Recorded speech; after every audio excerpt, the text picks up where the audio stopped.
each shooting day costs a certain amount of money because you have the cost of the crew there, all the equipment, the location, the actors, all this kind of stuff. So assuming that it costs you $20,000 a day and you only have $300,000 to use, it's 15 days. It's not quite like that because you have post-production and all this kind of stuff, but just, as an example of simple math. So depending on how much you have, that's how many days you can shoot. And then, if you have, say, 100 pages of script and you have 20 days to shoot, then on average, you're going to shoot 5 pages of script a day. So that's what you do in low budget indie films. And that's a lot to do, so the days are full. Because generally on a big budget Hollywood film, they would only shoot 1 page a day, sometimes only a half a page if there's action or something like that. So on a 100-page script, they would shoot for 100 days, maybe 80 to 100 days, because they have lots of money. But on a low budget indie film, you're never going to have that much money. So you're going to have to decide, it's usually your director who makes that final decision, how much they can accomplish in one day.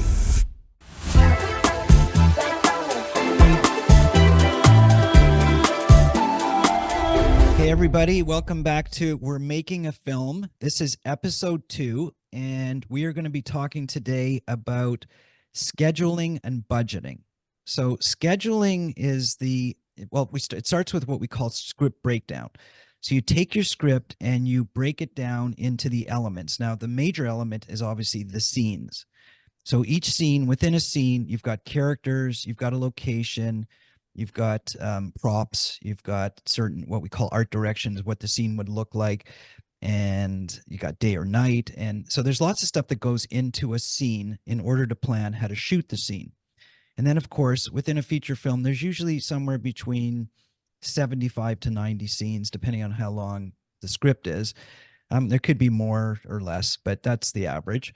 And so movies are not shot in order. They're shot out of order. You could shoot a movie in order, but it's not cost effective to do it that way. It's usually easier to shoot it out of order. And so in order to do that, you have to do what we call a breakdown. So you take your scenes and you put them onto what we call a strip board, or, a planning schedule. And so the reason they call it a strip board is each row or each strip used to be, before computers, you'd actually have a strip of paper, and it would have the name of the scene, the characters, the location, all the stuff that I just talked about in the breakdown on an actual strip. And you would take that strip and you'd put it, okay, we're going to shoot this here with these, we're going to put these scenes together and shoot them all. So let's say there's within the script 5 scenes that take place in an office. Chances are you will put those scenes together and shoot them all together because you're already going to be in that office. 4 scenes that take place in a kitchen. So you'll move those. And even though they're in different places in the script, you'll move them around and put them together and create one shooting day. And that's why it's more cost effective, because you don't want to go from the office to the kitchen, back to the office to the kitchen. It's inefficient to do that. So that's why you shoot a movie out of order. So the strip board or schedule does that. You take your strips, which is each scene, and you put them together in a way that makes sense to do it, so that you can shoot more efficiently and in the least number of days. So that's what scheduling is. Okay. Now, once you've done that and you've scheduled your shoot, when I say the shoot, principal photography, it's otherwise known as. So usually, by the way, in a low budget indie film, you're going to have somewhere between as little as 10 days to probably about 20, maybe 22 days. It would be because it depends on the speed and how much money you have to spend. So each shooting day costs a certain amount of money because you have the cost of the crew there, all the equipment, the location, the actors, all this kind of stuff. So assuming that it costs you $20,000 a day and you only have, I don't know, $300,000 to use, it's 15 days. The math is relatively easy. It's not quite like that because you have post-production and all this kind of stuff, but just, as an example of simple math. So depending on how much you have, that's how many days you can shoot. And then, if you have, say, 100 pages of script and you have 20 days to shoot, then on average, you're going to shoot 5 pages of script a day. If you only have 15 days to shoot, then on average, you might be shooting, 6 or 7 pages of script a day. So that's what you do in low budget indie films.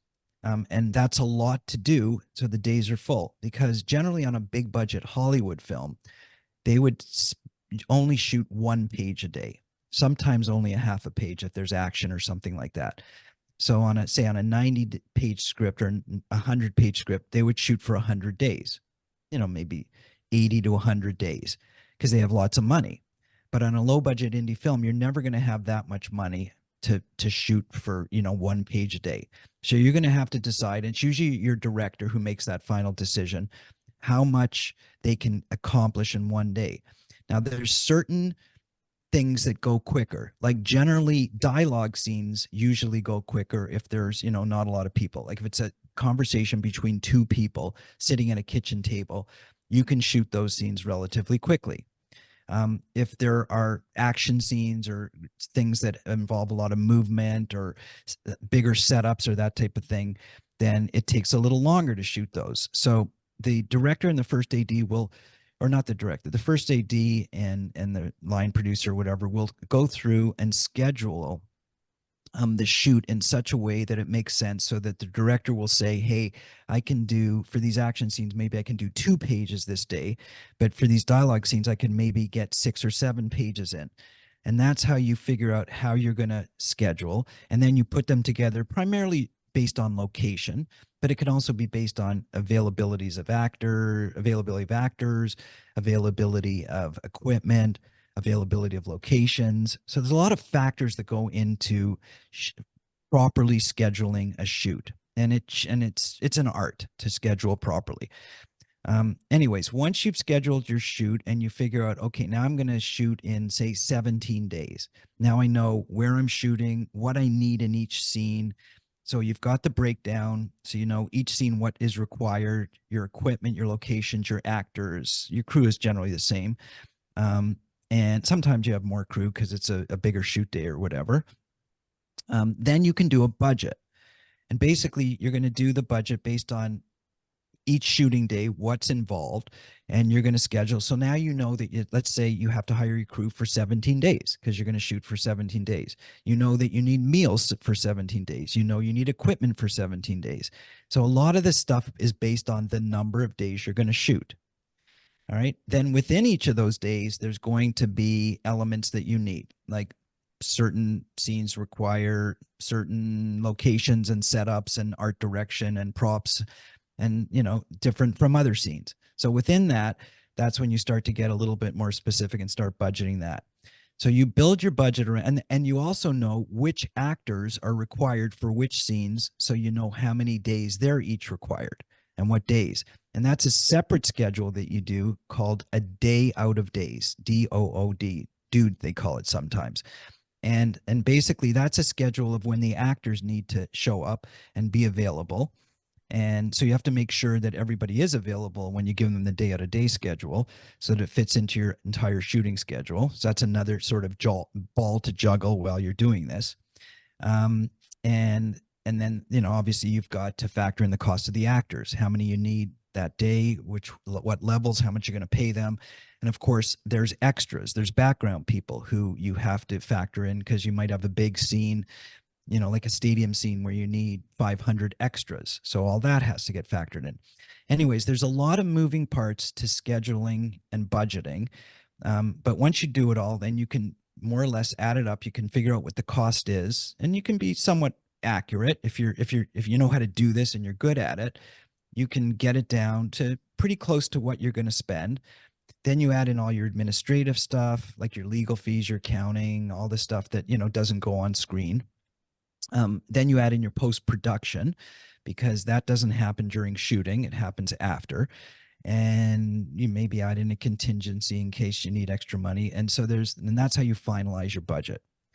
Anyways, I love doing scheduling and budgeting. I find it super creative and very challenging. It's like a big jigsaw puzzle to put it all together and do it in a way that makes the most sense. But it's a jigsaw puzzle that could be done 15 different ways or 20 different ways, whatever. So you've got so many moving parts, and you got to get creative to see what makes the most sense.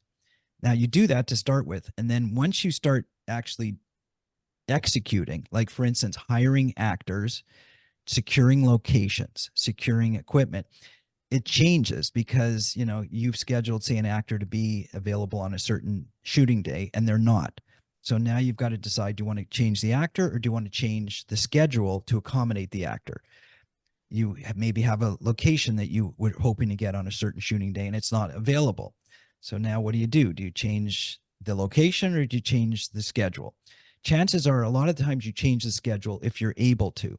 So it's an ongoing dynamic, thing to do. And there are various ways to do it. Now, me, I do it on an Excel spreadsheet just because I happen to be good at Excel. I find it that I can be super, super flexible and very creative with Excel because I can add a lot of things into it that will allow me to make it very user friendly, and I can change things really quickly. A lot of people use standard industry programs to do this. Like there are major programs like Movie Magic, Studio Binder, Celtics. There's lots of sort of standard off the shelf apps that will do scheduling for you. They'll do script breakdowns. Some of them will do budgeting, call sheets, storyboards, all kinds of stuff. So there's lots of great tools out there that you can use as an indie filmmaker to help you do the kind of stuff that we're talking about today. And I used to use Studio Binder. I used to use Movie Magic. But when I figured out that they were all based on Excel spreadsheets anyways, and I happen to be really good in Excel, it was just so much easier for me to do it through Excel because it gave me way more flexibility to do it. So that's why I'm doing it on Excel now. Now, I just said a lot about what this is all about, but the truth is, for the movie that we're making here, I actually didn't do most of it. The truth is, Araceli did most of it. I showed her how to do a lot of it and I helped her with it, but she's the one who executed it. So I'm going to turn it over to you, Sally, and you should tell everybody what went on in doing the script breakdown for Spy and Scam and you and I did a lot of budgeting and there's a lot of moving parts. So have fun. Okay, so for the scheduling and budgeting, I kind of like Jeff mentioned, there's a lot of different programs that you can use to use it. I personally really like Studio Binder, but Excel works just as well and is what I mainly used throughout this whole process. So the first step that you're going to want to do when creating your schedule or your budget is you want to have not just your basic script, but also you want to have your scene numbers in your script. Um, like numbered 1 through all the way to the end, just because this is where you're going to be basing a lot of your schedule off of is your scene numbers. I like using Final Draft. Final Draft has an option for you to just automatically insert scene numbers based on if you want to do it by your heading, your scene number or different dialogue sections, and it's really easy to edit. So that's how I input my scene numbers. Okay, Final Draft though is a writing program, a script Mhm. writing program. It's not a scheduling program. Yeah, it's a script writing program that I like to use. I know Celtics does it as well. I find it to be a little bit more tedious. Celtics is also, they have their own scheduling programs, script programs, budgeting programs, stuff like that. Well, Um, even Studio Binder it has a script writing component. You can actually write your script within any of these platforms, and and then the platform will convert it to a schedule, and yeah. they'll insert the numbers for you. Mhm. Yeah, so all those programs are great to use. So for this specific example, I used Final Draft, the script writing program, to input the numbers. And then from these numbers, I do the script breakdown and input that into a schedule. So for the script breakdown, Sorry, don't mean to keep interrupting, but I want to make sure everybody understands. So you didn't write the script. All right, no, I Joseph wrote this. Yeah, Joseph wrote the script. He actually used Celtics, the program Celtics, to write the script. But for some reason, he forgot to put the scene numbers in. So you imported the script from Celtics into Final Draft, and you added in the scene numbers. Is that correct. correct? Yeah, correct. So that you could do the proper scheduling. Yeah, correct. So a lot of these programs allow you to import and export very easily. So that's how Mhm. that happened. Yeah, it was a pretty simple process, just a few formatting things here and there, but I got all the numbers in, which is very important. So I exported that and then I did what's called a scene breakdown. So you're basically taking each scene by its number, and I'm working cohesively with the script and the Excel spreadsheet that I use, which is right here. So I'm putting the scene number, if the scene is interior or exterior, a description of where the location is. So there's a lot of hospital scenes, but I don't put just hospital. I put something specific like a break room or an exam room, a therapist studio, stuff like that. So that's in more of the description of the location. And then I put the actual location, which would be the hospital. The action, which is kind of a description of the scene, what the characters are doing. So if you have to refer to a scene number, hopefully you're familiar with the script. You can kind of remember what's happening in the scene and why that scene might be important. Oh, but let me just interrupt. So, but if you're the director or the scripty or anybody on set, chances are you're not gonna like things are happening quickly in a shooting day, and if somebody says, "Oh, in 2 days we're going to be shooting scene number 42," you don't remember that. All right, but when you look at the schedule and scene number 42 has the description, says Dr. D goes to operating room and speaks to patient. Then you have recall. So you need that description in order to be efficient on set, I believe, because you're not going to remember what each scene is based on the number. Mhm. Before I forget, the other thing is a lot of these programs number the characters too. So, it's characters, number 1, 2, 3, 4, 5, 6. So one of the reasons I don't like using those platforms and I like to use my own Excel is because I can't remember which character is which number. So I use the characters by name, not by number, um, just for quick recall. I feel like I don't need one other thing to memorize which character is which number. I'd rather just have their names in it. So that's why I changed. There's a lot of reasons why I use Excel and not those, because I can do that on Excel. I can customize it the way I like it. So Yeah, Excel gives you really easy options to sort through everything as well. But after the action, I put in how long the pages is. So I like to split up each page by quarters. So by 0.25. So for example, scene number 1 is 0.75 pages. So 3/4 of a page. This is important just because when I end up moving it into a shooting schedule, I like to aim for around 5 pages per day. I think that's pretty standard. But if again, kind of like how Jeff mentioned, if there's more dialogue in a scene, like in the script, there's a long, I think it's like 7 pages of dialogue of 2 characters just sitting at a table, having a discussion. I might make that. I want to make sure I shoot that all in one day, so that way it's easier. It might not even take the whole day. You can even add in maybe a couple miscellaneous shots after that, but that's later in the schedule. But that's why it's important to put how long each scene is in quarter pages is what I yeah. like. By the way, industry standard is eighth of pages. Like most of these programs do break it down an eighth of a page, but I change. I mean, I always use a quarter page too because I feel like an eighth is micromanaging it too much. Yeah. But these programs are programmed to do an eighth of a page.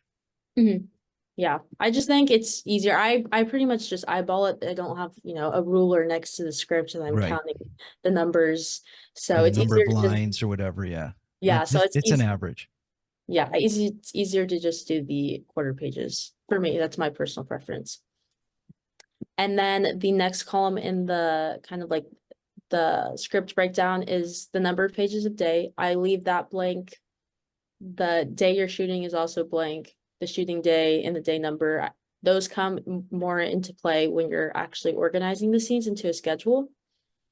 And then you also want to make sure you put day or night. Also for the schedule, when I pull the schedule up, you'll kind of see how I organized it to make sure all of the day shots were more towards the beginning of the day and the night shots are at the end, just because for time wise, it's easier to do less breakdowns and it's really hard to shoot day for night or night for day.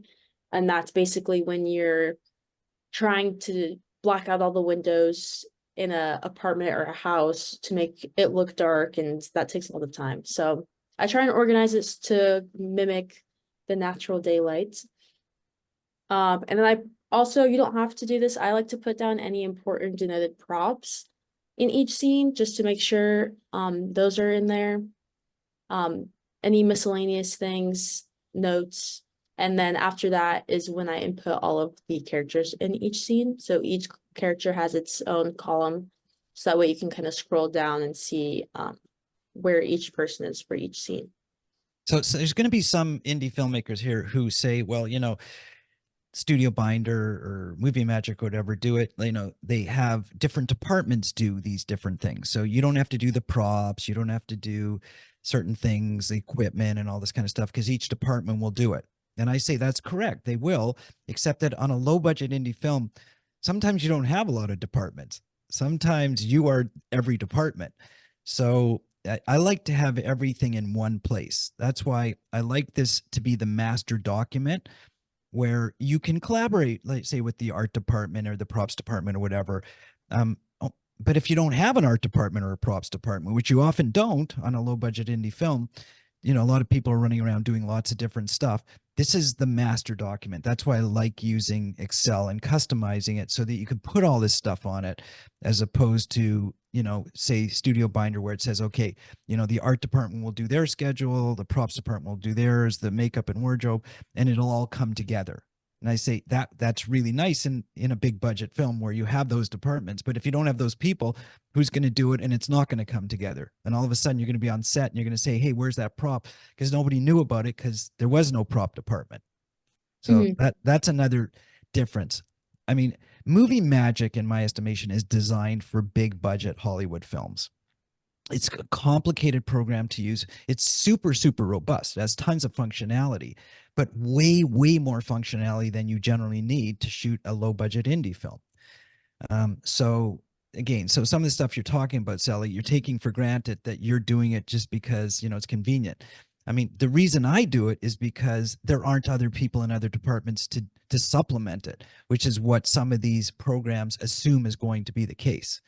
But I found on low budget indie films, you should not make that assumption. And that's why I like customization better. Mm-hmm. Yeah, I agree 100%. Also, just again, my personal preference, if I'm ever line producing or assistant directing a film, or any project, I personally, kind of like you had mentioned, like having a master sheet. So even if I have those little important props, just kind of like a self checklist in my head, if I have that master when I'm filming, I can make sure that I'm not forgetting these little things as well. I can check in with production design or art department or someone else saying like, hey, this is on my master, make sure we have it, stuff like that. Um, and then once you have pretty much, you have to go through your entire script. So our script is pretty robust. Um, once you go through each scene and it's their scene numbers and you input it all into your scene breakdown, then that's when you can start organizing it into a shooting schedule.